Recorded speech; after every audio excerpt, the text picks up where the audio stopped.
नमस्कार, मैं प्रवीण तिवारी और आप देख रहे हैं प्रतिपक्ष संवाद। आज का हमारा विषय नवग्रहों पर है। जैसा कि आप सभी जातक जानते हैं कि हमारी कुंडली में, हमारी जन्मपत्री में नवग्रह विराजमान होते हैं। इन नवग्रहों की पूजा कैसे होती है, कैसे इन नवग्रहों को प्रसन्न किया जाता है, आइए जानते हैं कथावाचक भगवतचंद जोशी जी से। सभी को मेरा जय श्री कृष्ण। आप सभी का प्रतिपक्ष संवाद में हार्दिक स्वागत है। तो आइए आज हम आपको बताने जा रहे हैं नवग्रहों को प्रसन्न करने का सरल उपाय।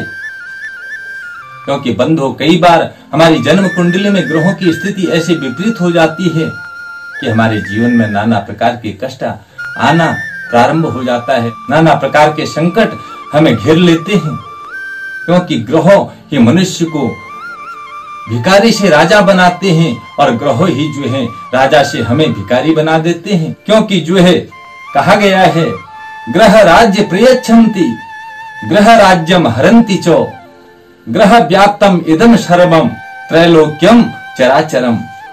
यदि आपकी कुंडली में भी कोई ऐसा ग्रह आपको परेशान कर रहा है या कोई ग्रह आपका नीच का होकर के बैठा हुआ है, शत्रु घर में बैठा हुआ है, तो आज मैं आपको जो है एक नवग्रहों को प्रसन्न करने का सरल उपाय लेकर के आपके लिए आया हुआ हूँ।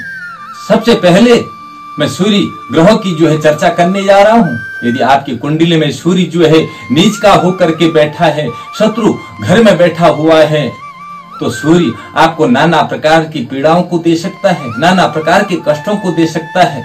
आप कहेंगे कि सूर्य की नीच राशि कौन सी होती है? तो सूर्य तुला की राशि में नीच का होता है, अर्थात 7 के अंक में यदि आपकी जन्म कुंडली में सूर्य है तो समझ लेना कि आपका सूर्य जो है नीच का है। और मेघ का सूर्य जो है उच्च का होता है। यदि आपकी जन्म कुंडली में जो है 1 के अंक में सूर्य बैठा है तो वो सूर्य आपका उच्च का है, और 7 के अंक में है तो नीच का है।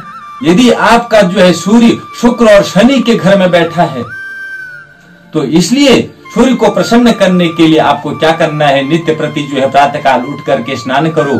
सूर्य भगवान को जो है 1 लोटा जल लाल पुष्प डाल करके जो है आप अवश्य दें। और सूर्य को प्रसन्न करने के लिए जो है गेहूं की रोटी में जो है गुड़ मिलाकर के जो है गाय को अवश्य खिलाइए। ऐसा करने से आपका सूर्य मजबूत होगा, आपके सूर्य को बल मिलेगा। और नंबर 2, यदि आपकी जन्म कुंडली में जो है चंद्रमा नीच का है, वृश्चिक राशि का जो है नीच का होता है, अर्थात यदि चंद्रमा आपके 8 के अंक में है तो ये नीच का चंद्रमा है।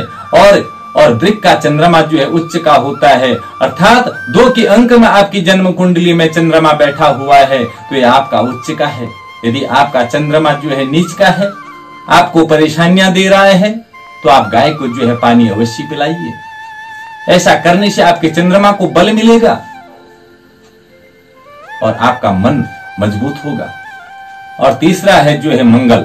यदि मंगल आपका नीच का है, शत्रु घर में बैठा हुआ है, तो कर्क राशि का मंगल जो है नीच का होता है, अर्थात 4 के अंक में आपका मंगल है तो ये मंगल आपका नीच का है।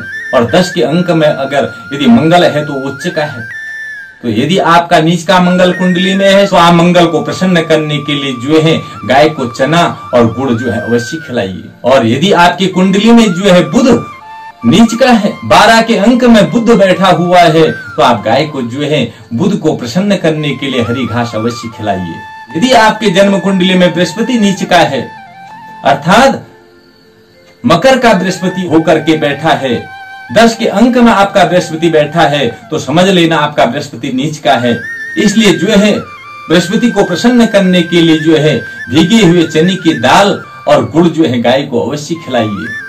ऐसा करने से आपका बृहस्पति मजबूत होगा, आपको मान मिलेगा, सम्मान मिलेगा, यश मिलेगा, पद प्रतिष्ठा मिलेगी। यदि जन्म कुंडली में आपका शुक्र नीच का है, कन्या का शुक्र जो है नीच का होता है, यदि आपकी जन्म कुंडली में 6 के अंक में शुक्र बैठा हुआ है तो समझ लेना कि शुक्र आपका नीच का है। तो शुक्र को बलवान बनाने के लिए जो है आपके घर में बनी हुई पहली रोटी जो है गाय को अवश्य खिलाइए। यदि शनि आपकी जन्म कुंडली में नीच का है, 1 के अंक में शनि बैठा हुआ है, क्योंकि मेघ का शनि जो है नीच का होता है, तुला का शनि उच्च का होता है। यदि आपकी जन्म कुंडली में नीच का शनि होकर के बैठा है शत्रु घर में बैठा हुआ है, सूर्य चंद्रमा मंगल के घर में बैठा हुआ है, तो शनि को प्रसन्न करने के लिए जो है काले चनों को भिगा करके जो है गाय को अवश्य खिलाए। यदि आपके जन्म कुंडली में राहु नीच का है, वृश्चिक और धन राशि का जो है राहु नीच का होता है, वृक और मिथुन का राहु उच्च का होता है। यदि आपकी जन्म कुंडली में राहु नीच का होकर के बैठा है तो आप पालक और रोटी जो है गाय को अवश्य खिलाइए।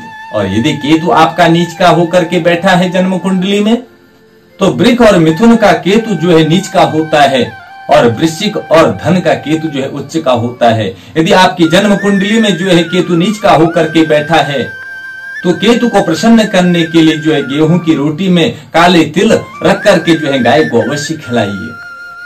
और नई नई जानकारी के लिए जो है देखते रहिए हमारा प्रतिपक्ष संवाद। और यदि आपका कोई प्रश्न है कुंडली संबंधी, ज्योतिष संबंधी, नीचे व्हाट्सएप नंबर दिया रहता है, इस पर आप संपर्क कर सकते हैं। हम कोशिश करेंगे कि आपकी प्रत्येक समस्या का जो है हम समाधान कर सके। तो सभी को मेरा जय श्री कृष्ण, जय श्री राधे। आप सभी दर्शकों का पुनः आभार। आपके एसएमएस, आपके सवाल, आपकी कुंडलियां हमें प्राप्त हुई है। हम कोशिश करेंगे भगवत चंद्र जोशी जी आपके सारे सवालों का जल्द से जल्द जवाब दें। अगर आपका भी है कोई सवाल, आप जानना चाहते हैं अपनी कुंडली का हाल, तो भेजिए हमारे व्हाट्सएप नंबर 9888898993 पर। आज के लिए इतना ही, मुझे दें इजाजत। आप देखते रहें प्रतिपक्ष संवाद। Stay home, stay healthy. Issued in public safety by Himalayan Institute of Technology and Management, Lucknow.